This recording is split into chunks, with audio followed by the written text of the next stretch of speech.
अस्सलाम वालेकुम नाज़रीन, आप मेरा यूट्यूब चैनल देख रहे हैं। सोहराब बरकत आपसे मुखातिब है। उम्मीद है आप खैरियत से भी होंगे, खुश भी और महफूज भी। वजिया स्वाति केस में एक बड़ी अहम डेवलपमेंट हुई है और ये डेवलपमेंट कोर्ट में हुई है और इस डेवलपमेंट ने फेवर किया है रिजवान हबीब के स्टांस को। और जो घर था जहां पर कत्ल हुआ था, जहां पर मर्डर हुआ था वजिया स्वाति का, वो घर अब बाकायदा कोर्ट की जानिब से पोजेशन में दे दिया गया है रिजवान हबीब की वालदा को, यानी उनके हवाले कर दिया गया है। दो के एडवोकेट शबनम का गुज़श्ता दिन कहना था कि वो इसे कॉन्टेस्ट करेंगी और किसी भी तौर पर घर उनकी तरफ नहीं जाने देंगी, क्योंकि उसके अंदर एक एक्टिव अभी भी बहुत सारा एविडेंस है जो मौजूद है, जो कि टेम्पर किया जा सकता है। बहरहाल कोर्ट में अहम प्रोसीडिंग्स हुई हैं और किस तरह से ये सारा मामला हुआ, मैंने कोशिश की कि एडवोकेट शबनम अपना आज ओपिनियन दे सकें। गुज़श्ता दिन भी मैंने उनसे कहा, लेकिन शी बस बहुत ज़्यादा टायर्ड थी और चूंकि कोर्ट में एक बड़ा लंबा टाइम उन्होंने गुजारा और हमने देखा था कि कल इस्लामाबाद हाई कोर्ट में बहुत ही हाई प्रोफाइल केसेस चल रहे थे,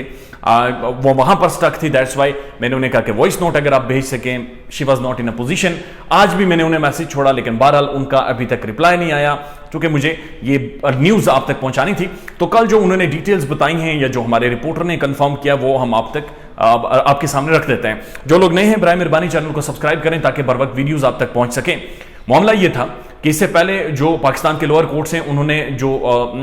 वालदा हैं रिजवान हबीब की, उन्होंने घर के पोजेशन के हवाले से वहां पर दरखास्त दायर की थी, जो कि कोर्ट ने डिसमिस कर दी थी, जो कि लोअर कोर्ट थी रावलपिंडी की। उसके बाद ये 7-8 पैनल्स का जो लॉयर्स का जो पैनल था, जो one of a brilliant legal minds हैं पाकिस्तान के, वो ये सारा मामला लेकर इस्लामाबाद हाई कोर्ट गए और इस्लामाबाद हाई कोर्ट ने गुज़श्ता दिन वाज़े तौर पर अहकामात जारी किए या उन्होंने हिदायत दी हैं कि वो घर बेशक रिजवान हबीब की वालदा के पोजेशन में दे दिया जाए। उसकी वजह यह है कि जब मैंने एडवोकेट शबनम से पूछा कि ये किस तरह से डेवलपमेंट हुई, तो उन्होंने कहा कि इसमें पुलिस का बड़ा एक आप ये कह सकते हैं कि कंट्रोवर्शियल रोल है। और उन्होंने कहा कि पुलिस बहुत ज्यादा मिली हुई है और पुलिस की मुआवनत की वजह से ये जो फैसला कोर्ट की तरफ से आया है, ये रिजवान हबीब की तरफ गया है। मैंने जब मजीद डिटेल्स उनसे पूछने की कोशिश की, जितनी मुझे याद है वो मैं आपके सामने रख देता हूं, लेकिन अगर कोई चीज मिस हो गई तो यकीनन दोबारा आपके सामने रिपोर्ट करेंगे। उन्होंने कहा कि जब हम इस्लामाबाद हाई कोर्ट में पहुंचे तो एक तरफ तो हमारी सारी टीम बैठी हुई थी, ज़ाहिर है हम जो वजिया स्वाति की तरफ से लोग थे, दूसरी तरफ रिजवान हबीब के लॉयर्स और उनकी सारी टीम, वो सारी पार्टी दूसरी तरफ बैठे थे। और हमने गुज़श्ता उससे पहले भी एक दिन कोशिश की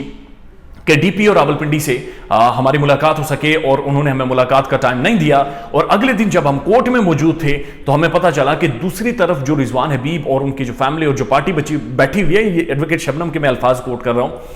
उनके बारे में हमें यह बताया गया कि उनके साथ डीपीओ साहब वहां पर बैठे हुए और उनकी कोई गुफ्तगू हो रही है, बातें चल रही हैं। और उसके बाद जब कोर्ट में पेश होते हैं तो जो रावलपिंडी पुलिस है वो कोर्ट के सामने ये चीज़ बरमला कहती है कि हमने उस घर को सील किया हुआ था और हमने उस घर को डीसील इसलिए कर दिया है क्योंकि हमें नहीं लगता कि उस घर को सील करने में अब कोई हमारा मुफाद है। लिहाजा जो भी एविडेंस वगैरह था, जो सारी चीज़ें थी, हमने कलेक्ट कर ली हैं। लिहाजा उस घर को मजीद सील रखना अब पुलिस के इंटरेस्ट या इस केस के लिए ज़रूरी नहीं है।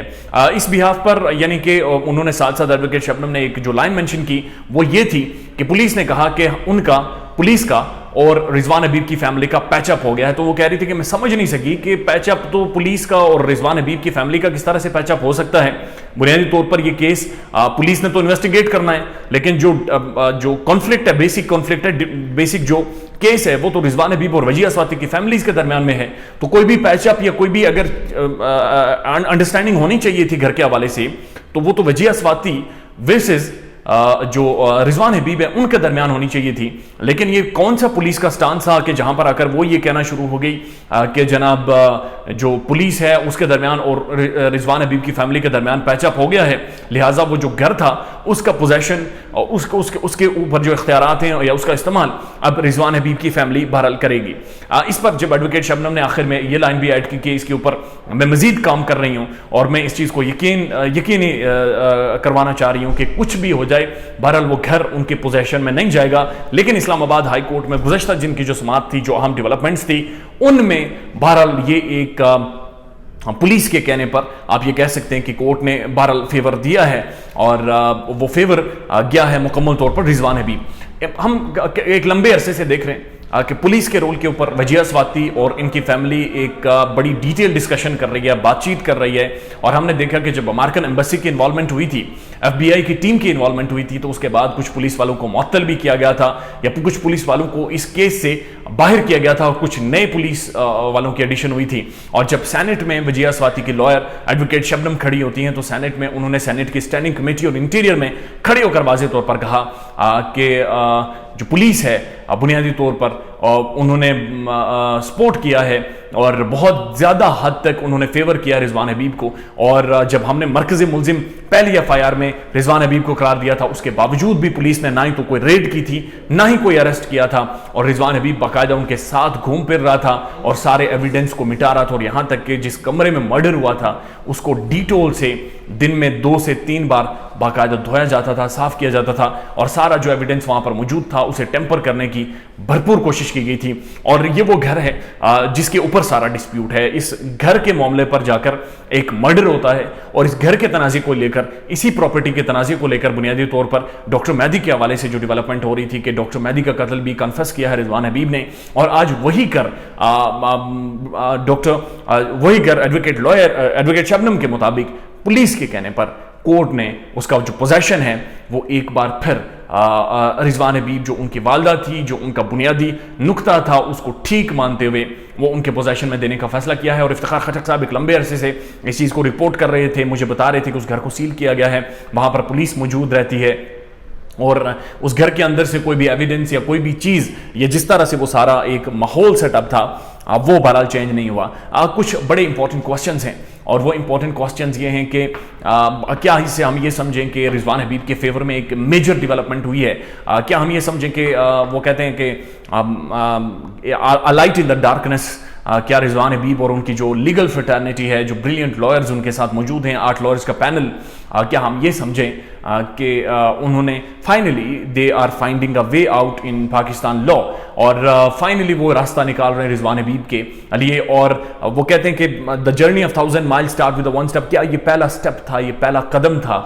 جس میں ایٹ لیسٹ کوئی نہ کوئی چیز لیگلی قانون کے نقطہ نظر سے رضوان حبیب کے فیور میں گئی ہے؟ ظاہر ہے میں قانونی ماہر نہیں ہوں اور قانونی نکات یا قانونی معاملات کو نہیں سمجھتا، اور نہ ہی میرے پاس کوئی ریٹن آرڈر کورٹ کا آیا ہے جس کی بنیاد پر میں کوئی بات کر سکوں. بہرحال ایڈوکیٹ شبنم ان کا بھی چونکہ وائس نوٹ موجود نہیں ہے، ان کی بھی اوپینین موجود نہیں ہے، لہٰذا اس معاملے میں جو کورٹ کا یہ فیصلہ آیا ہے یہ اسٹل ڈیمانڈز لٹل پروب، اس کو مزید تھوڑا سا پروب کرنے کی ضرورت ہے. اور میرے پاکستان کے کچھ ایک prominent news channels, ARY news کے کچھ ایک ساتھی رپورٹرز ہیں جو کہ اسلام آباد ہائی کورٹ کی رپورٹنگ کرتے ہیں، میں نے یہ سارا معاملہ وائس نوٹ کی صورت میں ان کے پاس بھیجا ہوا ہے. چونکہ آج جمعہ ہے پوری دنیا میں، تو اس وجہ سے وہ ان کی مصروفیات تھوڑی سی اور ہیں، تو جب بھی وہ ساری ڈیٹیلز تفصیلات آئیں گی جو کہ رپورٹرز کنفرم کریں گے اور جو کورٹ کا آرڈر ہوگا وہ اسی طرح باقاعدہ پڑھ کر آپ کی خدمت میں رکھا جائے گا. اپنا خیال رکھیے گا اور ہمارے چینل کا بھی. اللہ حافظ.